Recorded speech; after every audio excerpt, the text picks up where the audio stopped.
It had been weeks since he did his interview with the staffing agency. He still stalked me and did nothing to contribute around the house. I knew this was going to end up badly, so I tread softly.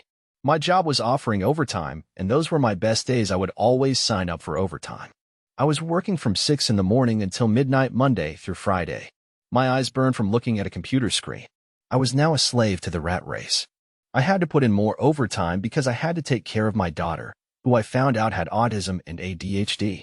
She was born 35 weeks at 9 pounds 15 ounces. I had to put food in the house, take care of my bill, and take care of his. I shared my issues with a friend, and he told me that I should run and not look back. He told me that this so-called music producer was a fraud and he was just living off my money and resources. I confronted the music producer and told him he had to go. I told him he needed to go back to SC and that this was not going to work. I told him I couldn't keep helping him.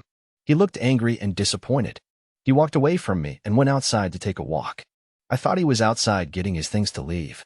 He came back and told me that he just received a call from Rock Records and the producer of J. Cole wanted to do a collab album with him.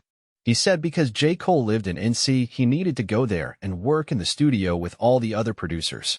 I told him congrats and asked when would he be leaving. He told me he needed help getting there and that if I could support him. He said that if he went on this project, he would have the money that he owed me and pay me back. I paid for his flight, put him on JetBlue, his hotel which was Marriott, and his food while he was there. I paid for his Uber ride from the studio to the hotel back and forth. At times, he would not answer my texts or calls when I would contact him. He would send one-word replies and say he was in the studio or is busy or he was tired. I believed him and didn't press the issue any longer. He came back from his trip and I asked him how was it. He explained his trip and he told me that they asked him to be part of the label. He said he would have to wait until his business with Empire is finished so he can work J. Cole team. As he was telling me the story, I lost hope on the money.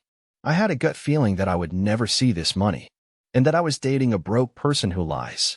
Time goes by and nothing changed. He never looked for another job, he wouldn't clean up the house, and I was still working from 6 a.m. midnight. One day, I asked him to go to Walmart to pick up some items that I needed. Walmart was not far, so I told him to walk there. It was next to the apartment. He left his phone, and I couldn't help myself. I went through his phone and saw his messages. The trip that he claimed was for music was his trip to see his secret lover. He met up with a girl named Young Goddess. He had spoken about her in the past and said that she was one of his artists from the label. Never did I think that I would be paying for a guy to cheat on me. I paid for everything during his trip all so he could sleep with his so-called artist.